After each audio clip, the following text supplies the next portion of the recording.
दोस्तों, अगर हमें एप्लीकेशन बनवाना हो तो सबसे बड़ी प्रॉब्लम हमारे सामने ये होती है कि एप्लीकेशन बनवाने के लिए डेवलपर कहाँ फाइंड करें।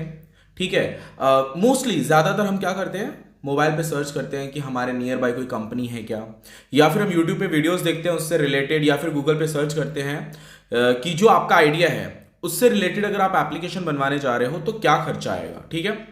सबसे बड़ा रीज़न है माइग्रेट होना ऑनलाइन की तरफ, दैट इज कॉस्ट।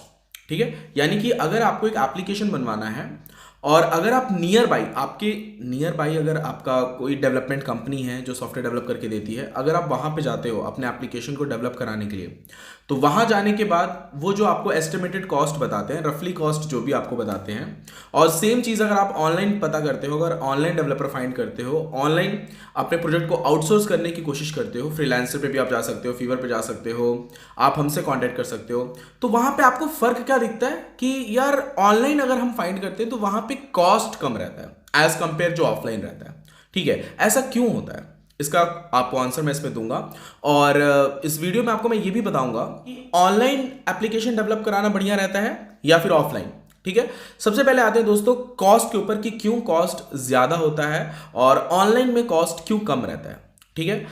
तो दोस्तों सबसे पहले मैं आपको बता दूं, जब आप ऑफलाइन जाते हैं किसी भी बड़ी कंपनी की तरफ, अगर आप माइग्रेट हो रहे हैं, कोई आपके नियर बाय कोई अच्छी कंपनी है, रेपुटेटेड कंपनी है, ठीक है, तो सबसे पहली बात तो दोस्तों आप वहां पे जाओगे तो आपको वहां पे इंफ्रास्ट्रक्चर उनका देखने को मिलेगा, उनकी टीम आप देख पाओगे, कितने टैलेंटेड टीम है उनकी, प्लस मतलब जो उनके उसके ओनर रहते हैं, मार्केटिंग टीम रहती है, जब आप डील करोगे, ठीक है, ये सारी चीज़ें आपको देखने को मिलती होंगी, और वहां पे जाकर आपको पता चलता होगा कि यार यहाँ पे कॉस्ट मेरा थोड़ा ज़्यादा लग रहा है। और सेम चीज़ अगर आप ऑनलाइन माइग्रेट होते हो तो ऑनलाइन में क्या होता है, ऑनलाइन में आप ना तो उनका ऑफिस देख रहे हो, ना उनका इंफ्रास्ट्रक्चर, ना उनके पास कितनी टीम है, ये सारी चीज़ आप नहीं देख पाते हो। ठीक है। इन्हीं सब चीज़ों को एक्चुअली एक तरह से देखा जाए, मतलब बहुत सारे पॉइंट्स रहते हैं दोस्तों, सभी पॉइंट्स को मैं बताऊंगा धीरे धीरे करके, लेकिन एक तरह से देखा जाए तो जो ऑनलाइन टीम रहती है, जो ऑनलाइन प्रोजेक्ट को डेवलप करते हैं, तो वो लोग क्या करते हैं, अपने स्टाफ को भी ऑनलाइन रखते हैं। ठीक है। उनका ऑफिस का खर्चा बच जाता है, उनकी मार्केटिंग टीम के लिए जो चाहिए ऑफिस स्पेस, मतलब अलग से जो ऑफिस स्पेस चाहिए होता है सिर्फ मार्केटिंग टीम के लिए, वो उनका बच जाता है। ठीक है। उसके बाद में मीटिंग के लिए कॉन्फ्रेंस हॉल कभी कभी बुक करना पड़ता है, जब बाहर से क्लाइंट्स आते हैं या फिर कभी क्लाइंट्स आते हैं तो कॉन्फ्रेंस हॉल भी बुक करना पड़ता है, तो वो भी अमाउंट बच जाता है। तो ये सारे एस्टिमेटेड कॉस्ट अराउंड लगभग 1 लाख से 1.5 लाख तक का इसमें खर्चा चला जाता है। अगर एक बढ़िया ऑफिस एक अच्छे सिटी में चाहिए तो लगभग 60-70 हज़ार तो सिर्फ रेंट उसका ही होता है। ठीक है। तो वो सब पैसा बच जाता है जहां पे आपका ऑनलाइन में आपका खर्चा जो है कम लग जाता है। ठीक है। अब दूसरे पॉइंट पे आता हूं, मतलब एक पॉइंट है ये खर्चा बचाने का जो ऑनलाइन वाले बचा लेते हैं। ठीक है। दूसरा पॉइंट ये है कि अगर आप ऑफलाइन में जाते हो तो ऑफलाइन वो एक कंपनी है, वो कंपनी रन कर रहे हैं। ठीक है। तो ऑफलाइन में आप क्या कर सकते हो, अगर आपके प्रोजेक्ट में कुछ भी प्रॉब्लम हुआ, डिले हुआ, तो आप उनको परेशान कर सकते हो, बोल सकते हो कि भाई जल्दी करो, हम हमारे एप्लीकेशन को हमें इस टाइम पे चाहिए। मतलब वो इस वजह से भी थोड़ा कॉस्ट ज्यादा रखते हैं कि भाई कॉस्ट ज्यादा लगे, अगर हमें इनके लिए एक आध डेवलपर हायर भी करना पड़े तो हम हायर करके इनका काम टाइम पे करा के दे दें। बट ये चीजें ऑनलाइन में नहीं होती है। ऑनलाइन में क्या होता है कि आप, ठीक है, आपको वर्क डिले हो रहा है तो आप सिर्फ बोल सकते हो, एक्शन नहीं ले पाओगे कोई। ठीक है। एक्शन लेना इन द सेंस आपका बाकी अदर चीजों के लिए आप एक्शन ले रहे हो, अगर आपका काम प्रोजेक्ट नहीं मिल रहा तो वो बात अलग है, बट कुछ अगर आपका काम डिले हो रहा है तो आप उनको बार बार परेशान नहीं कर पाओगे, सिर्फ कॉल ही कर पाओगे, उससे ज्यादा क्या कर पाओगे। एक ये रीजन भी होता है कि ऑफलाइन वाले थोड़ा अपना कॉस्ट ज्यादा रखते हैं। ठीक है। उसके बाद में अगर आप ऑफलाइन की बात करो तो ऑफलाइन की जो कंपनीज रहती हैं उनके पास जो भी लोकल एरिया वाले उनके डेवलपर्स रहते हैं और वो थोड़ा हाई सैलरीज वगैरह भी लेते हैं, जिसकी वजह से उनका कॉस्ट ज्यादा होता है। ऑनलाइन में क्या होता है, वो पूरे इंडिया से अपने पास डेवलपर्स रखते हैं जो कम अपना सैलरी लें लेकिन वर्क प्रॉपर करके दें, और जितना वर्क चाहिए उतना वो करवा के ले लेते हैं। तो ये एक वजह भी होती है जिसकी वजह से ऑनलाइन कम रहता है आपका जो एप्लीकेशन का डेवलपमेंट कॉस्ट रहता है। ठीक है। अब बात करते हैं, वैसे आपको मैंने कुछ रीजंस बता दी कि क्यों कम रहता है ऑनलाइन में। ठीक है।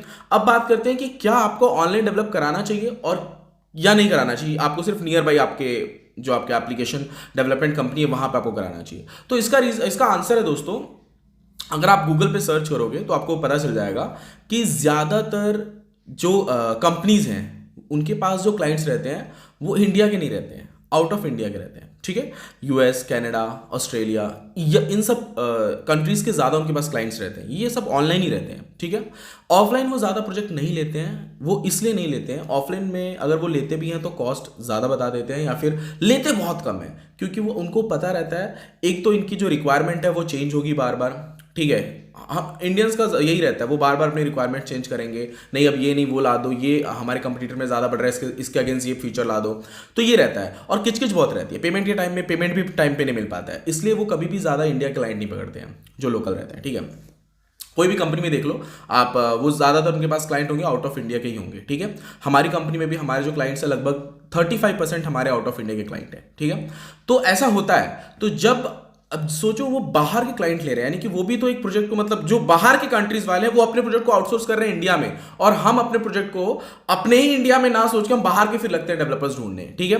तो दोस्तों मैं आपको ये सजेस्ट करूंगा कि अगर आप ऑफलाइन करवाना चाहते हो तो आप ऑफलाइन करवाओ, डजेंट मैटर, लेकिन आपका प्रोजेक्ट ऑनलाइन सस्ता बन जाएगा। अब ऑनलाइन में एक और गड़बड़ हो जाती है, ठीक है। मेरा सजेशन है कि आप ऑनलाइन भी करा सकते हो, अगर आपको ऐसा लगता है कि आप ऑफलाइन कराना चाहते हो तो ऑफलाइन भी आप करा सकते हो। जब दूसरे बाहर के कंट्री ऑनलाइन इतना ट्रस्ट कर सकते हैं, तो आप तो खैर इंडिया में हो और इंडिया के डेवलपर्स को आप फाइंड कर रहे हो, तो डेफिनेटली आपको ट्रस्ट करना चाहिए, सबसे पहली बात। और यही मेन रीजन रहता है, ट्रस्ट नहीं हो पाता है। ये बहुत बड़ा ये रहता है कि अगर आप ऑनलाइन कोई डेवलपर फाइंड कर रहे हो तो वहाँ ट्रस्ट बिल्ड नहीं हो पाता है जल्दी, ठीक है। पहला तो कॉस्ट में डर होता है कि यार ऑफलाइन आप नहीं करवा रहे हो क्योंकि ऑफलाइन आपको कॉस्ट ज़्यादा देना पड़ रहा है, लेकिन वहाँ पे आपको ट्रस्ट एटलीस्ट आप उसे पकड़ पाओगे। ऑनलाइन में दिक्कत होती है कि भाई वहाँ पे पैसा तो कम रहता है, लेकिन वहाँ पे ट्रस्ट बिल्ड नहीं हो पाता, मतलब पता नहीं वो देगा नहीं देगा बना के, ये चीज़ें होती हैं। तो जब भी आप अपनी किसी भी कंपनी या ऑनलाइन डेवलपर के पास जा रहे हो तो सबसे पहले आप उनकी कंपनी प्रोफाइल देखो, वो बंदा कितने एप्लीकेशन डेवलप कर चुका है। उसके बाद में उनके एप्लीकेशन जो उन्होंने बनाए हैं वो आप चेक करो प्रॉपरली, कौन कौन से किस किस टाइप के एप्लीकेशन बनाए हैं, जो आपकी रिक्वायरमेंट है क्या वो ऑनलाइन डेवलपर जो भी है वो फिलफिल कर पाएगा या नहीं कर पाएगा, ये सारी चीज़ों को भी देखो, ठीक है। उसके बाद में आप उन्हें अपना प्रोजेक्ट दे सकते हो। लेकिन ऑनलाइन डेवलप आजकल देखो दोस्तों, क्या आफ्टर लॉकडाउन हर चीज़ ऑनलाइन हो चुकी है, हर चीज़, कोई ऐसी चीज़ नहीं है जो मुझे लगता है कि ऑनलाइन नहीं हुई है। लिक्वियर जो रहता है वो सेल करना को छोड़ के बाकी सारी चीज़ें ऑनलाइन हो चुकी हैं। तो आप लोग ऑनलाइन अगर एप्लीकेशन डेवलप कराना चाहते हो तो ऑनलाइन बिल्कुल डेवलप करो, यहाँ पे आपका कॉस्ट कम लगेगा, आपको जैसा एप्लीकेशन चाहिए वैसा मिल जाएगा। अगर अच्छी कंपनी आपको सही टाइम पे दे रही है तो थोड़ी रेप्यूटेड कंपनी होनी चाहिए, ठीक है। मैं कभी ये नहीं बोलता हूँ कि आप किसी पे भी मतलब डायरेक्टली ट्रस्ट कर लो, सिर्फ एक वेबसाइट को देख के ट्रस्ट करना ये भी बेस्ट नहीं होता। आप उनके बारे में जानो। आप तो ऑब्वियसली अगर आप मेरे चैनल को देखते होंगे तो मैं लगभग 2-3 साल से वीडियोस बना रहा हूँ। मेरी वेबसाइट, मेरे क्लाइंट्स के मैंने केस स्टडीज भी डाली है मेरे चैनल पे, मैं तो क्लाइंट के रेफरेंस भी देता हूं, आप जाइए उनसे बात कीजिए, हमारे सर्विस के बारे में पूछिए, तो बहुत सारी चीजें रहती हैं, ठीक है। तो ऑनलाइन डेवलप कराना बेस्ट है एज कंपेयर ऑफलाइन से, क्योंकि ऑफलाइन में कॉस्ट ज्यादा लगता है, ठीक है। और जरूरी ये भी नहीं है कि वो आपको टाइम पे दे ही दे, मतलब मैं आपको बता दूं 95% ऐसे डेवलपमेंट कंपनी है जो आपको एग्जैक्ट उसी दिन टाइम पे आपको एप्लीकेशन जैसा आपको चाहिए प्रॉपर, जो आप सोच के रखते हो कि मेरा एप्लीकेशन ऐसा होना चाहिए, वैसा उसी दिन सेम टाइम पे कोई भी कंपनी नहीं देती है, ठीक है। तो थोड़ा टाइम लगता है, इतना एटलीस्ट अपने मेंटली आप इतने स्ट्रांग रहो कि पेशेंस रखो। अगर आपको डेडलाइन दी गई है 45 डेज की, तो आप एक्स्ट्रा उसमें और 30 डेज 15 डेज 20 डेज ऐड कर लो, क्योंकि उतना लगता है टेस्टिंग में कुछ बग्स आ गया, यार सॉफ्टवेयर है ये, इसमें ऑब्वियसली कोडिंग है, लगेगा उसमें बग्स आएगा, टाइम तो जाएगा, बट आप उसके लिए प्रिपेयर रहो पहले से। वरना मेंटली क्या होता है, आप सोचने लगते हो उस दिन मिल जाएगा, उस दिन एप्लीकेशन मिलने के बाद हम ये करेंगे वो करेंगे, आप पहले से प्रमोशन करने लगते हो, जो कि आपका लॉस होता है। वो प्रमोशन करना बिल्कुल लॉस हो जाता है, बाद में फिर आप उनको दे नहीं पाते हो, क्योंकि वो ऑलरेडी आप उनको शेयर कर चुके एप्लीकेशन, उन्होंने पता नहीं कितने बग्स आपको निकाल के दे दिए हैं, ठीक है। तो ये चीजें होती हैं। तो ऑनलाइन अगर आपको एप्लीकेशन डेवलप कराना है तो आप बिल्कुल कराइए। अगर आप ऑफलाइन नियर बाई आपको बढ़िया अच्छा मिल जा रहा है, कंपनी जो आपको कम रेट में करके दे रहा है, तो वहां पे भी आप जा सकते हो, ठीक है। डिपेंड ऑन यू, डिसीजन आपको लेना है, बट फैक्ट्स जो होते हैं वो मैंने आपको इस वीडियो में क्लियर कर दिया है। आई होप दोस्तों आपको मेरा वीडियो पसंद आएगा, और आपको वीडियो पसंद आया तो इस वीडियो को लाइक जरूर कीजिएगा। आप मेरे चैनल पे नए हैं तो चैनल को सब्सक्राइब कर लीजिएगा। थैंक यू दोस्तों, मिलते हैं नेक्स्ट वीडियो में।